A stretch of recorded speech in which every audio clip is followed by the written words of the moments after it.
Existe una idea increíblemente potente que viene del corazón de África y que nos recuerda algo esencial sobre nuestra propia existencia.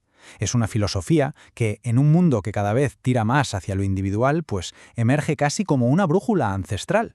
Vamos a meternos de lleno en el concepto del Ubuntu. Esta frase lo resume prácticamente todo. Es el corazón de la filosofía Ubuntu. Y la verdad, encierra una idea potentísima sobre lo conectados que estamos. Y no es solo un dicho bonito, es toda una forma de ver y de estar en el mundo. Si nos ponemos un poco más formales, el término Ubuntu, que viene de lenguas bantúes como el zulú y el xhosa, se podría traducir como humanidad para los demás. Es un concepto que pone el foco no en el individuo aislado, sino en la comunidad, en el grupo, como el lugar donde nuestra humanidad florece de verdad. ¿Y qué significa esto en realidad? Pues básicamente que la identidad y el bienestar de cada uno están, inseparablemente ligados al bienestar de los demás. Es que nuestra existencia no se puede entender del todo sin la de la comunidad. De hecho, la idea de un ser humano solitario es, en sí misma, una contradicción. Mirad qué bien lo explica esta cita. El arzobispo Desmond Tutu, que fue una de las grandes voces del Ubuntu, nos recuerda a esto, que solo podemos ser humanos juntos. Cuando se deshumaniza a otra persona, de alguna manera uno se está deshumanizando a sí mismo. Bien, pero ¿de dónde sale esta filosofía tan potente? Su historia es fascinante, porque no empieza en los libros, sino en la vida misma, en el día a día de los pueblos africanos. El Ubuntu nació en las comunidades bantúes y se basaban en estos principios: armonía, solidaridad, respeto. Y no hablamos de una teoría escrita para nada, era una práctica diaria, era la forma que tenían de organizar la sociedad, priorizando siempre la cohesión del grupo y la ayuda mutua para sobrevivir y salir adelante juntos. Y aquí es donde se ve su increíble fuerza. El Ubuntu viajó en la memoria y en los gestos de millones de africanos que fueron arrancados de su tierra. Consiguió sobrevivir a la brutalidad de la esclavitud, pues en el acto de compartir un trozo de pan, en el consuelo ante el dolor, en esa necesidad de depender los unos de los otros para simplemente poder seguir viviendo. Esta idea se puede resumir en una pregunta que es muy simple, pero a la vez muy profunda. ¿Cómo podría alguien ser feliz si el resto de la gente está triste? Para la filosofía Ubuntu, la felicidad individual no tiene mucho sentido si el colectivo está sufriendo. El bienestar de uno depende, sí o sí, del bienestar de todos. Claro, como pasa con las grandes ideas, el Ubuntu ha generado debate. Hay académicos como Van Binsbergen que lo han visto más como una construcción moderna, quizá un poco idealizada. Por otro lado, estudiosos como Félix Murobe defienden que es un pilar auténtico del pensamiento africano.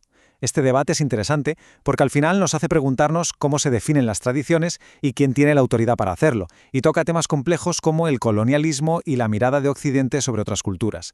Bueno, dejemos un poco la teoría y pasemos a la práctica. ¿Cómo se manifiesta el Ubuntu en el día a día? ¿Cómo se vive? Pues aquí están sus pilares éticos. Es como un código moral que guía las acciones. Hablamos de valores como la compasión y el perdón, que son clave para resolver conflictos. La responsabilidad por los demás, que nos lleva a cuidarnos mutuamente. Y la perseverancia. Son como las raíces de un árbol que sostienen a toda la comunidad. Y ojo, que esto no es algo del pasado. El Ubuntu está muy vivo hoy. Se puede ver en la solidaridad silenciosa de muchos barrios, en el saludo respetuoso a los mayores, en la forma en que se afronta la vida y también la muerte, siempre en comunidad. Un ejemplo precioso es el arrullo. No es solo una canción de cuna. Es un ritual donde la comunidad, sobre todo las mujeres, arropan al recién nacido con una red de afecto, cantándole para pedir protección y para darle la bienvenida a su historia, a su gente.